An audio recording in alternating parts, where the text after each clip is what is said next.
You are Locked On Patriots, your daily New England Patriots podcast. Part of the Locked On Podcast Network, your team every day.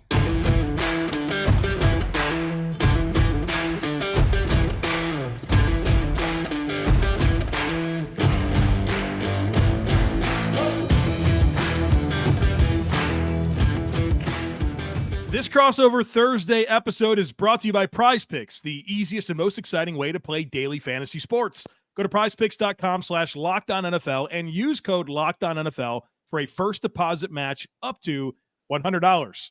I'm Joe Marino, host of the Locked On Bills podcast, joined by Mike Debate, the outstanding host of the Locked On Patriots podcast, and we're here to get you ready for Week 7 Bills-Patriots in Foxborough, the first meeting of the season between the Bills and the Patriots, and a game that I'm sure both teams would like to come away with a win. Mike, always a pleasure chatting with you. Welcome, and I'm excited to get your perspective on this game. Absolutely, Joe. It's always one of my favorite times of year. Bills, Patriots crossovers. Obviously, a lot of history between these two fan bases, and definitely a lot of divisional vitriol thrown each way. But there's an awful lot of respect between both franchises as well. And what a reversal of fortune in this one. The Bills looking like every bit a Super Bowl contender like they usually are, but I don't think anyone expected the Patriots to be 1-5 with already a sharp eye on to 2024. Definitely not the season our fans expected here in Foxborough. Yeah, I'm sure there's a lot of curiosity from Bills Mafia side of things on what kind of the big picture outlook is for New England and, you know, what the future of Bill Belichick is and how they get this roster better. But that's a conversation for another day, Mike. There's a football game to play on Sunday afternoon at 1 o'clock at Gillette Stadium. And so let's get into the top storylines for these football teams as this game approaches. I'll let you go first here. What's the big storyline here on the New England side of things? Well, the big story is going to be how short that leash on Mac Jones is going to continue to be. Obviously showed a little bit of improvement on Sunday against the Las Vegas Raiders, but ultimately not enough of an improvement if you're really thinking about what the Patriots needed to see from their starting quarterback to cement him as the starter for the remainder of the season. 24 of 33, 200 yards, one interception is not going to light the world on fire. But what I would say Patriots fans took solace in is that Mac Jones did look solid, or at least adequate, in orchestrating or helping to orchestrate the 2 touchdown drives against the Las Vegas Raiders, led the Pats 75 yards in each instance. And that's something that will continue to help him get reps, at least early in this game against the Buffalo Bills. But he's still making some poor decisions, and that's something that could come back to bite them. Obviously, if any of the Bills fans saw highlights of the Patriots-Raiders game, you know I'm talking about that egregious interception with time winding down in the first half. Not a great look for Mac, definitely not a smart pass, and really, I think, indicative of the problems he's been having all year long. Either he's trying to do too much, or when he's not trying to do too much, like on Sunday, he's forcing the ball into bad situations and making throws he shouldn't be making. So in that regard, who becomes his understudy now? I know a lot of fans were excited about Malik Cunningham getting signed to the 53-man roster, Joe, and him coming in and maybe adding an added dimension that the Patriots haven't had, maybe a little extra kick in the RPO, or giving the Patriots an opportunity to get a quarterback that can scramble outside the pocket and make things happen. He only took 6 snaps, and in the 2 reads that were taken at quarterback, it looked like the game was moving a little bit fast for him. People need to remember that Malik is a rookie, an undrafted one at that, and has been getting most of his practice reps as a wide receiver. So that's going to be problematic. Patriots have seen what they've seen from Bailey Zappi. Will Greer still getting himself updated. So 4 quarterbacks in the room right now, but really your top option, and really your only option to start right now, is Mac Jones. But if he has a dismal game against the Bills, which he's had in the past, how short, once again, is that leash going to be on him? And who will the Patriots turn the ball over to if Mac can't finish the job? That's a big storyline heading into this one, and I know Bills fans are waiting to see the outcome as well. Mike, I don't want to open up a huge can of worms, but I do have a huge follow-up question for you, and I'm curious to get your thoughts on how much of the way Mac Jones is performing do you believe is Mac Jones' capacity as an NFL quarterback versus circumstances? And I'm talking about huge circumstances, whether it's a lot of new around Mac Jones, whether it's a new offensive coordinator and Bill O'Brien, a banged up offensive line, incorporating some new receivers and Juju Smith-Schuster and Mike Gesicki and, of course, Ezekiel Elliott. So a lot of new, right? And so year over year, that's hard on any quarterback, much less a young player, but also circumstances that include what he does have around him. Is the weaponry around Mac Jones good enough to bring out his strengths as a player? So, Mike, is it capacity of Mac Jones, or is it circumstances that have really gotten in the way of his development to this point? That's a good question, Joe. And I think it's a 50-50 split of the blame pie. Look, there are circumstances around Mac Jones that make it very difficult for him to do his job effectively. The offensive line has given him virtually no opportunity to make things happen. He's been under pressure. Prior to Sunday's game, was under pressure on greater than 45% of his dropbacks. And you simply cannot have that on average. Now, the Patriots offensive line did a little better job keeping him clean on Sunday, only 29.7% pressure rate for the Pats. That's the season low for that line and his pass protection. And you saw a little bit of change in Mac and him being able to do what he needed to do. But once again, the interception, taking the safety in the end zone, even though he was under pressure, he still had over 3 seconds to be able to check the ball down, and he had an open Ramondre Stevenson there to do it. So these are the types of progressions that you're hoping to see out of Mac that the Patriots just haven't seen. It's continued decision-making. Maybe it's a little bit of him feeling the pressure in trying to live up to a certain expectation or a standard that's been set in New England for so long. Or maybe it's a little bit of him just being unfamiliar with the weapons that he has around him. Bill O'Brien's presence was supposed to be able to correct all that. We haven't seen enough of that correction yet. Is it a timed process? Yes. But the New England Patriots, unfortunately, are running out of time. And I think that's where a lot of fans have some squeamishness as to whether or not Mac is going to be the guy heading into the rest of the season and certainly beyond. A lot of question marks surrounding that right now. Very much unlike what's happening in Buffalo. You guys seem pretty set once again at the quarterback position. And Josh Allen, despite a little concern over that injured shoulder, is once again playing at a high level, Joe. Yeah, Josh certainly diminished any concerns over the shoulder during his press conference on Wednesday afternoon, saying he'll be fine and that it's just soreness and that type of thing. So it sounds like he's good to go. And, you know, for all the questions about the style of play that Josh Allen has, he's currently holds the longest streak of consecutive starts by any quarterback in the NFL by a huge clip, by like 30 games. And so his good injury fortunes continue. For me on the Bills side of things, in terms of what the biggest story is, it really is about the offense. Despite a lot of good with the offense, we're talking about the number 3 scoring offense in the entire NFL. The last couple of weeks, it's really kind of struggled to find its rhythm. 14 points against the Giants. I mean, everybody's scoring on the Giants, and they were shut out through the first 3 quarters of that game. They scored 20 the week before against the Jaguars, and they were only at 7 points until there was 4 minutes remaining in the game. And I know the Patriots have their own issues scoring points, but as far as the Bills things, there's a higher expectation for what this offense is supposed to do. And you look at it, there's some execution mistakes, whether it's penalties, whether it's drops, some missed reads, some play calling concerns, just a lack of consistency and rhythm that hasn't been there. And so the big question is, how can the offense start faster, quicker in games? And, you know, the New England Patriots just might be the right team at the right time to allow the Bills to get on track. The Bills have had success against New England. I know that's a real big shift in how this has gone over the last 20 years or something like that. But the Bills have won the last 4. They've won 6 of the last 7. And in that 4-game current win streak, every win has been by at least 2 touchdowns with an overall margin of victory of 17 points, while the Bills are averaging 35 points per game during that stretch. And look, I have a lot of respect for Bill Belichick, the defensive mind that he is, and the Patriots defenses have been a lot better against other teams throughout that stretch that we're talking about, really the last couple of years, but they've had their issues with the Bills. And so I'm wondering, when it comes to the Bills getting it right this week against New England, is it the Patriots getting it right in terms of their Josh Allen and Bills offense problem that they've been having? I know that there's some defensive injuries that are getting in the way of that. But to me, it really comes down to, can this Bills offense start to mitigate some of the questions that have come out over the last 2 weeks against a team that they've had a lot of success against offensively? Or is this going to be, the Patriots, they finally kind of figure that out. They figure out the Josh Allen riddle, they've certainly tried a lot of different things, and that's one thing that you could say about Belichick.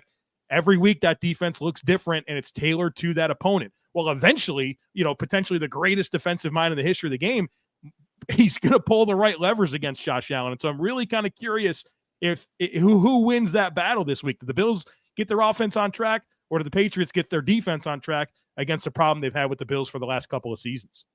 Yeah, that's a great point, Joe. And look, bottom line, I would feel a lot more confident about the Patriots maybe being able to finally solve the Josh Allen riddle if they had a little bit more in their arsenal right now. Obviously, the losses of Matthew Judon and Christian Gonzalez hit this team hard. Trading for J.C. Jackson is a good consolation prize. Jackson had a very good game against Devontae Adams, matched up with him, holding it for 2 catches for 29 yards against the Raiders. So JC still has the ability to be a top-level corner in this league, and to have that type of player-for-player swap is something that the Patriots can at least know going into this game. They have a chance in the secondary, but that defensive front needs to have its A game, especially if they're going to be missing rookie Keon White, who left Sunday's game with a head injury. He's a big part of what they do to try to replace what Judon brings you. Josh Uche, for whatever reason, has not been able to put it all together. He's suffering with a foot injury, did not practice on Wednesday, something for Bills fans to monitor.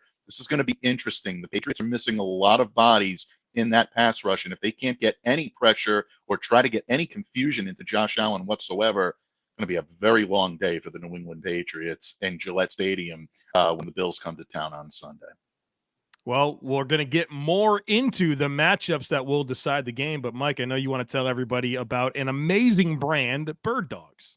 Absolutely, Joe. Thank you so much, because I cannot wait to tell all of you out there about Bird Dogs. And you've heard me say before that the key to a happy life is comfortable pants and shorts. To paraphrase a wise man from your favorite Boston bar out there, if you're not wearing comfortable pants and shorts, your life can be absolute chaos. You don't have to worry about that with Bird Dogs, the most comfortable lower body wear you'll ever wear. I promise you that.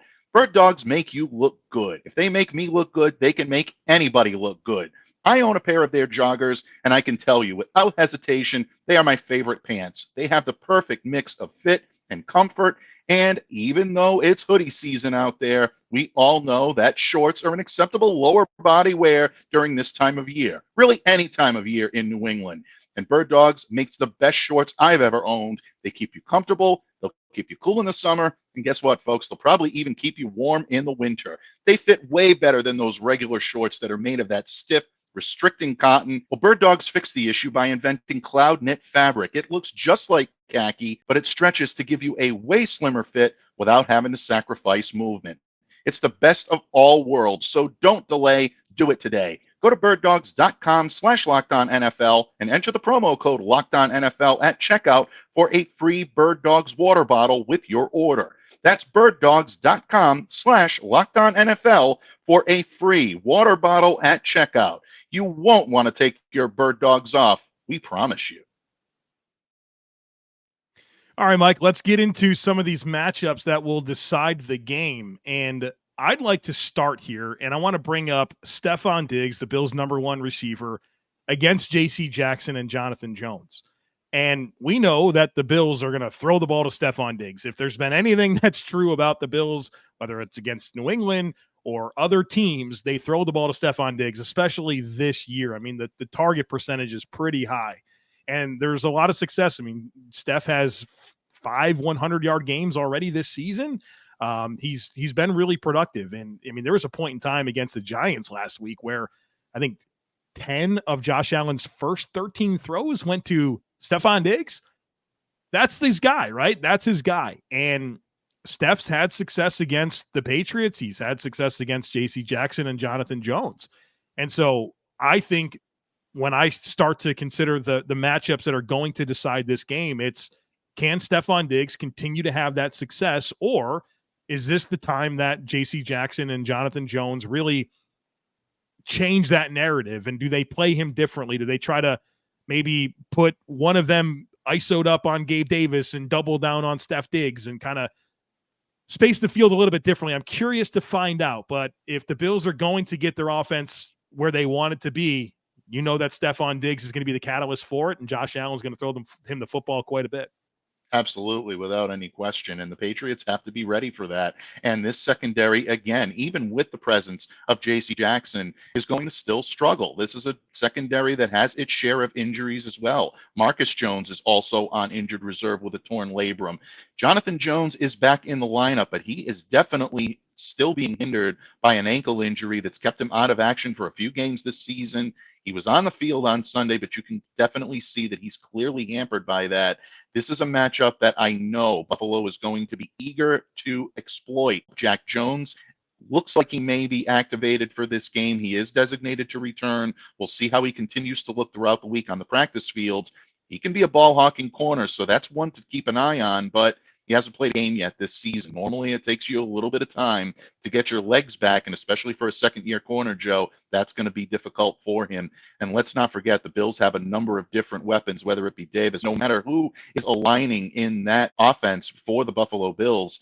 These guys can hurt you in so many different ways, so the Patriots have to be mindful of that, and that's going to be a matchup I'm keeping my eye on as well. From a Patriots perspective, so much of what the Pats are predicated on offensively, Joe, is the ground game getting going. A lot of it depends on that. And they did have some success moving the football on the ground early in the second half to their loss in the Raiders. That was really thanks in part, I think, to Bill O'Brien and Adrian Clem coming together and realizing that they had to incorporate a greater amount of pre-snap motion. Made things so much easier for Mondre Stevenson and for Ezekiel Elliott to be able to get carries and get significant yardage on the ground. 10 carries for 46 yards for Stevenson, 34 yards on 7 carries for Ezekiel Elliott. Both of them had rushing touchdowns. Not exactly lighting it up, but it was a vast improvement from what we've seen. Now, why is this significant this weekend? Well, I think it's going to be significant this weekend because the Patriots are going to try to build on that against the Bills defense that has been known to surrender yards on the ground. And ranking 25th in the league at this point right now, 133.7 rushing yards per game, 31st in yards per carry at 5.4. So if there is an Achilles heel that the Patriots can try to exploit on the Bills, they have to hope to be able to get the running game going.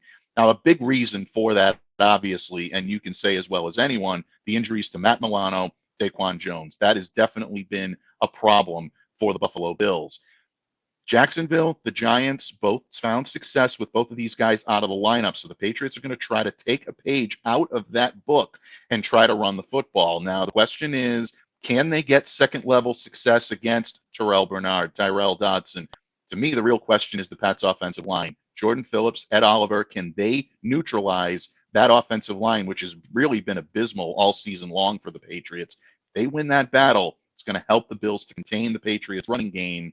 And really, it could help to contain the Patriots offense as a whole. So that's why I'm watching this matchup. It is so vital for the Patriots to be able to get that going. If they can't, again, a long day for the Patriots in Gillette in Foxborough on Sunday. Yeah, I think it's a good call out by you, Mike. The Bills' run defense has certainly been pretty leaky at times this year. And what's really cost them is the explosive runs. You know, it's not as much the snap to snap, like just getting gashed repeatedly. It's giving up those long, explosive runs that really, you know, put the other team's offense in business. And we know that, you know, when Josh Allen's playing quarterback for the other team, other teams want to come in and run the ball and shorten the game and keep 17 on the sideline. And part of the Bills' entire strategy is, well, we want to try to score points quickly and make you a one-dimensional operation, right? And so that's going to be an interesting battle of tension there. But certainly I do agree with you that the Patriots testing the Bills' run defense and having success there will be huge in their efforts to try to win the football game. I want to call out one more matchup here that I think is important, and you kind of teased this a little bit throughout our conversation, but it is the Bills' pass rush against Mac Jones. And I know that the Bills' pass rush is really facing the Patriots' offensive line, but we know the challenges that the offensive line has had. We know the challenges that Mac Jones has under pressure. Well, the Bills' pass rush has been really good. They're number one in pressure rate this season at 31.1%. No other team is above 30%. They're number one in sack rate at 11.6%. Next closest team is 10.1, and they also have the most sacks in terms of total volume. And with Sean McDermott taking over the defensive coordinator responsibilities for the Bills, the defense has a different look and feel where they're leaning into some exotic pressure looks, not necessarily blitzes, but simulated pressures, creeper pressures, some different types of stunts. and they're getting more healthy on the defensive line with Rousseau, with Von Miller now back, and so that's going to be big for the Bills if they can get the Patriots into a situation where they do have to throw the football and get them out of that rushing offense that we both anticipate being a big part of their formula. Can the Bills continue to have success rushing the passer against a team that's had some challenges keeping Mac Jones clean? Yeah, without question. And again, it's going to determine whether or not the edges can be sealed by the Patriots offensive line. And Trent Brown has done an adequate job when he's locked in and in there on the left side, protecting Mac Jones' blind side. However, teams are being savvy and they're attacking the right. Case in point, Max Crosby on Sunday against the New England Patriots. A lot of that pressure came from the right side. The safety sack to end the game came from the right, where not only was Vidarian Lowe put in a situation that was nearly impossible for him to succeed in, the guy that he had helping him was Mike Gesicki, who is not exactly known for his blocking prowess. So New England has a problem there. I expect to see Farrell Brown in a lot of blocking packages. I expect to see Ezekiel Elliott helping out in pass protection. These are things that these two guys have done well, blocking for the run and blocking to protect the pass. That's going to be key. But this Buffalo pass rush is one of the most fearsome in the league, like you said. And Mac Jones simply has not done a good enough job of being able to hold up against a pass rush when the pocket starts to collapse. That's a big matchup this weekend, and I'm definitely going to have my eye on that one as well. All right, Mike and I, in just a moment, we're going to talk about the path to victory for each team here and, of course, offer a prediction. Stick with us here, but first, you need to snap into action this NFL season with FanDuel, America's #1 sportsbook, because right now, we got a great deal for you. New customers, you can bet $200. You can get $200 when you place a $5 bet, guaranteed. So that's $200, win or lose. You just place a $5 bet, you get $200 back in bonus bets. So if you've been thinking about joining FanDuel, there is simply no better time to get in on the action. The app, super easy to use, and there's a ton of different things that you can bet on, including spreads, player props. I love the player props. I like to pull it up every week and see, all right, do I think that this player is going to get more than 3.5 catches? Do I think this quarterback's going to have more than 250 yards? That's where I've really been winning over at FanDuel. So I encourage you to check that out. They've got over-unders, they got futures bets, and so much more. So visit FanDuel.com/lockedon and get this NFL season going. Again, this is a heck of a deal. You bet $5, you get $200 back in bonus bets guaranteed. Just use our promo code LOCKEDON. FanDuel, official partner of the NFL. Folks, there is a lot of uncertainty in the world today, and it's more important than ever to be prepared. And we know how the current events of the world right now can affect supply chain shortages for medications and getting them in a timely manner. There is a solution to that problem, and it's the Jase case. The Jase case is a personalized emergency medication kit that contains 5 essential antibiotics that treat the most common and deadly bacterial infections.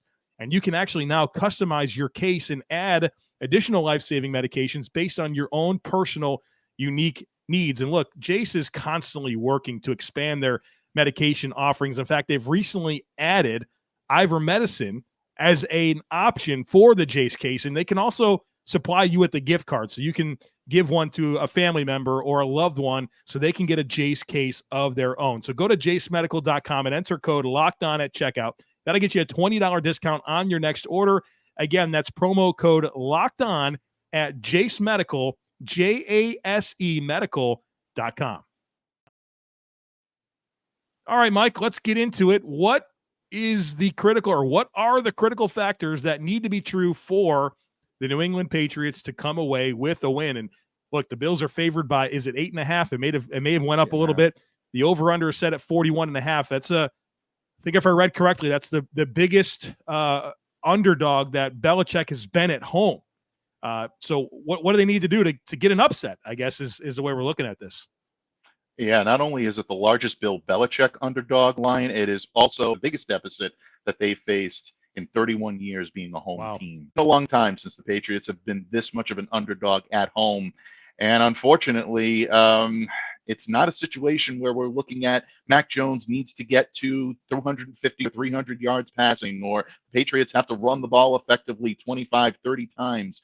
I think we're really down to the rudimentary building blocks of what makes a competent football team. The Patriots absolutely cannot commit costly penalties early on, and they cannot commit turnovers early on. If they want to even sniff success against this Buffalo Bills team, they cannot continue to dig self-inflicted holes. The New England Patriots were penalized 10 times for a total of 79 yards on Sunday. 5 of those came on offense, 2 came on their opening series, and 3 came on New England's closing final 2 minutes, ultimately dooming them to a loss, which is a game that they really had a chance to pull out a victory. So if they continue to be sloppy with the football, if Mac Jones continues to make poor decisions with the football, if he's not getting the protection that they need, and his offensive linemen keep driving him back by committing egregious fouls, it's something that will not correct itself. And especially when you're playing the defending AFC East Champions and a team that many consider to be a Super Bowl frontrunner in the AFC right now,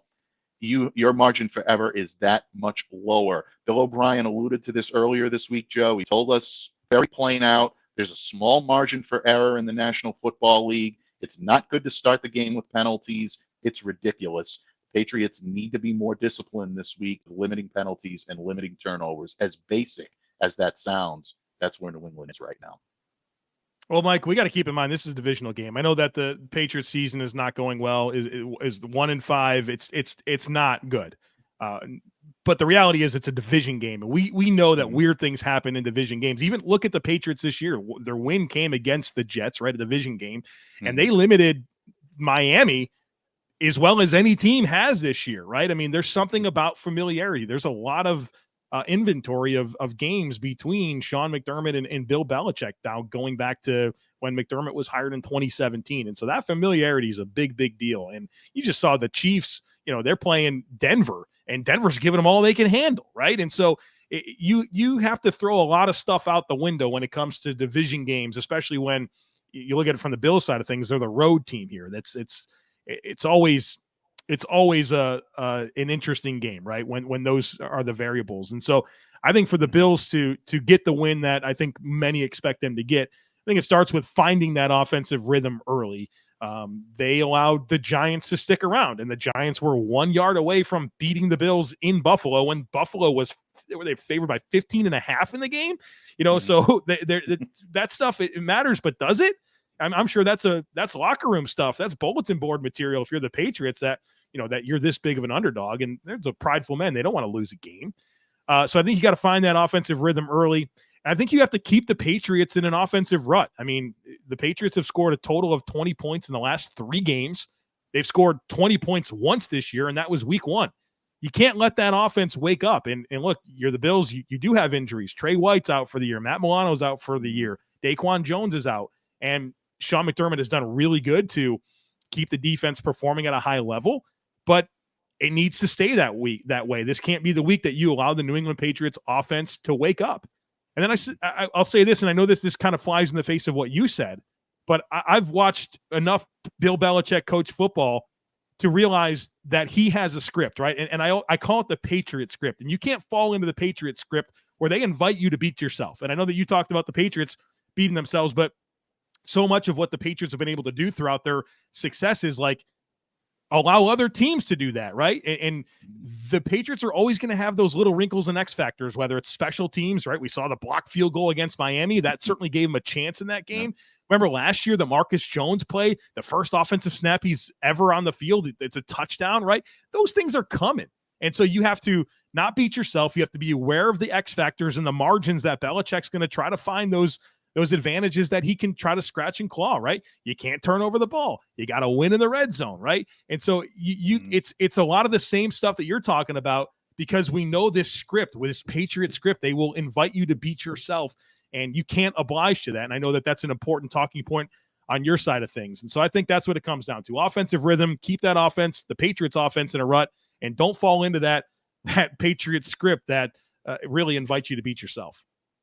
Yeah, absolutely. And again, it comes back to protecting the football and not committing early penalties. And if both sides are able to do that on an even keel, you're absolutely right. Things can happen. We've seen the Patriots make things happen this year when the game is close, nearly taking both Philadelphia and Miami down to the final possession. Those games could have gone a different way. And then all of a sudden, we're talking a completely different narrative for the New England Patriots. In the Jets game, they found little bit of trickery to find Pharaoh Brown, and he took it to the house against this Jets defense. So a lot of different things can indeed happen, but the Patriots have to play smart football and they have to play disciplined football.